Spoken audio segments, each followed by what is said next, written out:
नमस्कार, डिजिटल आदिवासी पोर्टलवर पुन्हा ॲपल स्वागत आहे. पाहूया आजच्या बातम्या.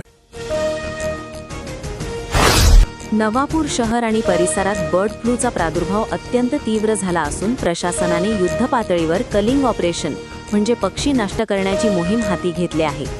गेल्या 2 दिवसात 2 मोठ्या पोल्ट्री फार्ममधील 44,665 कुक्कुट पक्षी, 39,380 अंडी आणि सुमारे 58,000 किलो पशुखाद्य नष्ट करण्यात आले आहे. आज 3ऱ्या दिवशीही ही कारवाई सुरूच असून संपूर्ण परिसरात भीतीचे वातावरण पसरलेले आहे. एल निनोच्या प्रभावाच्या शक्यतेने पावसाची तूट राहण्याची शक्यता वर्तविण्यात आली आहे. सध्या वाढत्या तापमानामुळे पाणीसाठ्याचे वेगाने होणारे बाष्पीभवन व त्यामुळे घटणारा पाणीसाठा लक्षात घेता येत्या काळात शहराला पाणी टंचाईचा सामना करावा लागू नये यासाठी नंदुरबार पालिकेने आता एकऐवजी 2 दिवसांआड पाणीपुरवठा करण्याचा निर्णय घेतला आहे. शहराला पाणीपुरवठा करणाऱ्या विरचक प्रकल्पात सद्यस्थितीत 61% पाणीसाठा आहे. नंदुरबार पालिकेच्या सर्वसाधारण सभेत 16 विषयांना मंजुरी देण्यात आली. विरोधकांना बोलू दिले जात नाही म्हणून आक्षेप नोंदविण्यात आले. शिवाय 5 विषयांना विरोधकांनी आक्षेप घेत लेखी विरोध नोंदविला. विरचक प्रकल्पात पर्यटन स्थळ विकसित करण्याच्या कामासह पालिकेच्या व्यापारी गाळ्यांचे स्ट्रक्चरल ऑडिट करून ते निर्लेखित करण्याच्या विषयावर सत्ताधारी व विरोधकांमध्ये जोरदार चर्चा झाली. लग्न समारंभ आटोपून सुरतकडे जाणाऱ्या कुटुंबियांच्या कारला नवापूर नजीक झालेल्या अपघातात एकाच कुटुंबातील 8 जण जखमी झाल्याची घटना नवापूर नजीक कोठडा शिवारातील उड्डाण पुलावर घडली. जखमी सर्वजण सुरत येथील रहिवासी आहेत. कारच्या ओढणी टाकत असताना चालकाचे नियंत्रण सुटल्याने हा अपघात झाला. घरात घुसून महिलेला मारहाण केल्याच्या रागातून मानसिक आजारी व्यक्तीला संबंधित कुटुंबातील 4घांनी बांधून ठेवत जबर मारहाण केली. त्यात त्याचा मृत्यू झाल्याची घटना अक्कलकुवा तालुक्यातील डाबचा जांभीपाणीपाडा येथे घडली. मोलगी पोलीस ठाण्यात 4घांविरुद्ध खुनाचा गुन्हा दाखल करण्यात आला आहे. चालत्या रेल्वेतून प्रवाशांच्या हातातून मोबाईल हिसकावून चोरी करणाऱ्या एकास नंदुरबार रेल्वे पोलिसांनी अटक केली. भरधाव कारने धडक दिल्याने दुचाकीस्वार जखमी झाल्याची घटना शहादा दोंडाईचा रस्त्यावर घडली. याबाबत सारंगखेडा पोलीस ठाण्यात गुन्हा दाखल करण्यात आला आहे. राहुल राजेंद्र साबळे असे जखमीचे नाव आहे.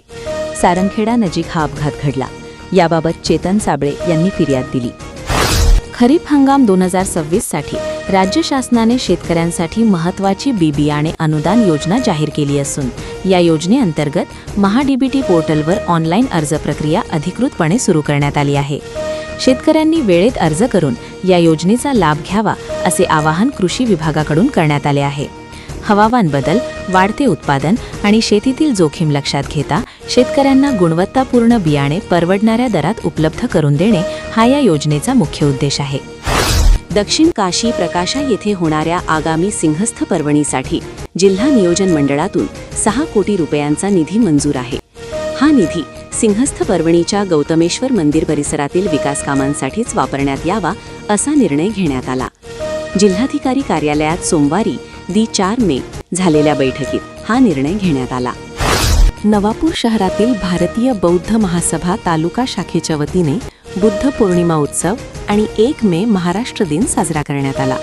शहरातील डॉक्टर बाबासाहेब आंबेडकर चौकात हा कार्यक्रम झाला.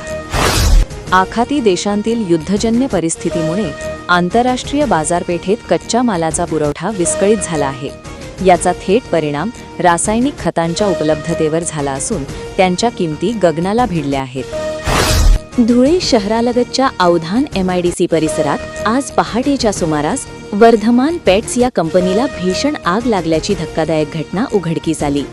पहाटे सुमारे 5:30 वाजण्याच्या सुमारास कंपनीतून अचानक धुराचे मोठे लोट आणि आगीच्या ज्वाला उसळताना दिसल्याने परिसरात एकच खळबळ उडाली. पश्चिम बंगाल, आसाम आणि पॉंडिचेरी या 3 राज्यांच्या विधानसभा निवडणुकांमध्ये भारतीय जनता पक्षाने मिळवलेल्या यशाच्या पार्श्वभूमीवर धुळे शहरात भव्य विजयी जल्लोष साजरा करण्यात आला. शहराचे आमदार अनुप अग्रवाल आणि जिल्हाध्यक्ष गजेंद्र अंपळकर यांच्या नेतृत्वाखाली हा उत्सव मोठ्या उत्साहात पार पडला. निजामपूर, साक्री तालुक्यातील हट्टी खुर्द गावाचे शिवारातील विहिरीवरून इलेक्ट्रिक मोटर चोरून नेणाऱ्या चोरट्यास निजामपूर पोलिसांनी गजाआड केले आहे. या चोरट्याकडून संपूर्ण मुद्देमाल देखील हस्तगत करण्यात आला. धुळे येथे 12वीच्या परीक्षेत कमी मार्क मिळाल्याच्या नैराश्यातून विद्यार्थ्याने गळफास घेऊन आत्महत्या केल्याची घटना घडली. या घटनेने परिसरातून हळहळ व्यक्त करण्यात येत आहे. 15 लाख रुपयांचे कर्ज काढून न दिले नाही या कारणावरून विवाहितेचा छळ करण्यात आला असून या प्रकरणी पोलीस ठाण्यात पतीसह 6 जणांविरुद्ध गुन्हा दाखल झाला आहे. शिंदखेडा तालुक्यातील पाटण चौफुलीवर 3 जणांवर चाकूने हल्ला करण्यात आला. या प्रकरणी 3 विरुद्ध गुन्हा दाखल करण्यात आला. धुळे शहराचे भटक्या कुत्र्यांच्या वाढत्या समस्येवर कायमस्वरूपी तोडगा काढण्यासाठी महत्त्वाचे पाऊल उचलत धुळे महानगरपालिकेच्या वतीने शेल्टर हाऊस उभारणीचा कामाचा शुभारंभ आज करण्यात आला. या प्रकल्पाचा शुभारंभ धुळे शहराचे आमदार अनुप अग्रवाल यांच्या हस्ते करण्यात आला. दुचाकी अपघातात 1 जण ठार झाला असून या प्रकरणी पोलीस ठाण्यात गुन्हा दाखल झाला. हिरमल सुरसिंग पावरा राहणार सांगवी तालुका शिरपूर जिल्हा धुळे यांनी शिरपूर तालुका पोलीस ठाण्यात फिर्याद दाखल केली. पुणे जिल्ह्यातील नसरापूर व चाकण येथील चिमुरड्यांवर अन्याय अत्याचार करणाऱ्या नराधमांचा फास्ट ट्रॅक कोर्टामध्ये खटला चालवून त्यांना फाशीची शिक्षा व्हावी अशी मागणी असणारे निवेदन शिंदखेडा नगरपंचायतीच्या लोकनियुक्त नगराध्यक्षा कलावती माळी यांनी तहसीलदार नितीन देवरे यांच्याकडे सादर केले. शारीरिक मर्यादा ही यशाच्या आड येत नाही हे पुन्हा एकदा सिद्ध करून दाखवले आहे हेमांगी संदीप जैन या जिद्दी विद्यार्थिनीने. एका डोळ्याने पूर्णतः न दिसणे आणि दुसऱ्या डोळ्याने केवळ 25%च दृष्टी असतानाही हेमांगीने 12वीच्या परीक्षेत तब्बल 88% गुण मिळवत दिव्यांग गटातून धुळे जिल्ह्यात प्रथम क्रमांक पटकावला आहे.